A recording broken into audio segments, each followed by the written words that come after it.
you show for 15 years and counting. Thanks for staying with us tonight for this O'Reilly Factor Special Election 2016. I'm Eric Bolling in for Bill O'Reilly. And in the Factor Flashback segment tonight, O'Reilly and Trump, no spin. Now, I have a very specific question. I need a specific answer. We all know you want the wall. We all know you want Mexico to pay for it. We all know that. But here's a scenario, okay? Illegal immigrant mother and father living in Los Angeles. 2 children who are American citizens born here.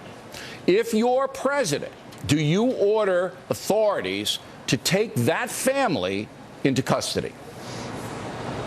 We have no choice. I'm sorry, Bill. We have to bring them out, and if they're wonderful people, which I'm sure they will be, and we have so many wonderful people, we'll bring them back in an expedited fashion. But we are a land of laws. We have borders. You said it. They're illegal immigrants. They're not supposed to be here. Mexico won't take them. You know, Mexico is the toughest there is almost in the world in terms of getting people to come in. They can't come in. You can't become a citizen of Mexico. They laugh at us. They can't believe the stupidity of the United States. But we have no choice, and we'll bring them back if they've done a good job. We bring them back, Bill. Okay, if they've done a good job, we bring them back. I got the theory. All right, 2 American citizen kids. All right, you got 2 illegal alien parents. They're living in a house, a little house in the east side of Los Angeles. All of a sudden, ICE agents show up. All right, knock on the door and say, "You have to come with us." Put them in a van, bring them to a detention center.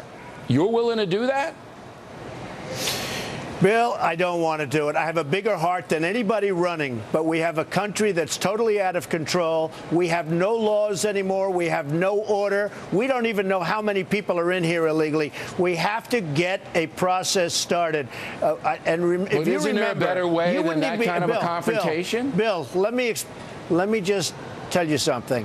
You're asking me about illegal immigration. If it weren't for me, this whole session, there's all of these people that you're interviewing every night, they wouldn't even be talking about illegal immigration. Listen, it's a huge problem in this country. No doubt about it. And there's no doubt about that. I took a lot of heat for it. And, Bill, I took a lot of heat for it, especially the first 2 weeks. And now everybody said you had Kate, beautiful Kate, just killed by this person that's disgusting that came here 5 times and probably was pushed over the border 5 times. We have no choice. You know, the gangs that you're talking about in Baltimore and in Chicago and in Ferguson and all this stuff. Do you know many of those gangs are illegal immigrants? These are tough dudes. They would be, if I'm elected, they're going to be out of there day one. We're going to get them the hell out of our country. And I don't mind that. They shouldn't be here in the first place. It's and they're going to be out so fast your head will spin. People with the American citizen kids. Now, Jeb Bush, probably the one that's running closest to you in most of the polls, was on the southern border and said this. Mr. Trump's plans are not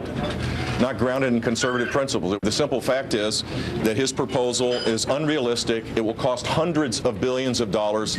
It will violate people's civil liberties. It will create friction with our 3rd largest trading partner that's not necessary. And I think he's wrong about this. And you say? Well, he talks about civil liberties. We have illegal people that came in illegally. You tell me about civil liberties. We have to get them out. And some of these people are causing tremendous problems. All you have to do is look at the crime wave, number one. As far as Mexico being our 3rd largest part, they are making a fortune. We're not making anything. Mexico's making a fortune because their leaders are smarter. They know what they're doing. Our people are grossly incompetent. Nabisco is now moving to Mexico. Ford is building a massive automobile plant in Mexico. They took a plant from Tennessee. It's going into Mexico. We're getting killed. So he can talk about, look, Jeb Bush is a nice person. He doesn't have the energy or the capacity to make our country great again. I've been saying this for a long time, Bill. Do you have any theory about why the Chinese economy is collapsing? Do you have any knowledge of it at all? Because it's funny money. They devalue their currency constantly in order to take our jobs and lots of other countries' jobs, frankly. They've done a pretty big number in Europe, too. Not as good as they've done to us. You know, I said the other day, this is the greatest theft in the history of America, with the money that they've taken out. We have rebuilt China, but now it's gotten to a point. They've devalued their currency to take even more from us. And we have nobody that's competent. We have nobody that knows what's happening. We have nobody that knows how to handle China. China. And believe me, we have all the cards. But they've devalued to a point where they wanted to take even more money out, even more jobs out, increase, and all of a sudden they have a big, fat, beautiful balloon that is popping right now. But it's taking us with us. Very briefly, say you're talking to somebody on the street and they go, Mr. Trump, I don't really understand what devalue the currency means. What does that mean to me? They're cheapening their currency and they're making it very inexpensive. They will be able to make goods for far less than our goods. You know, we make great product, but it's impossible to compete when the product is so much more expensive. All right, so eventually what they're doing, though, leads to depression, Bill. They're flooding money into, eventually. All right. So they got 1.5 billion people, and they're flooding money into the provinces around so that people don't starve because there's not enough legitimate business to support 1.5 billion people. So therefore, then when they pay us. But Bill, the problem is they're taking the business from us. So they don't want their people to starve. We all agree with that. That's wonderful. But what they're doing is they want our people to starve. They're taking our business away. I got it. They've taken our jobs away. All right. You know, if U.S. companies, they go over there voluntarily because the labor is cheaper. But now the U.S. companies are being paid back with money that's not worth as much money as they made the deal. So they're getting hosed, aren't they?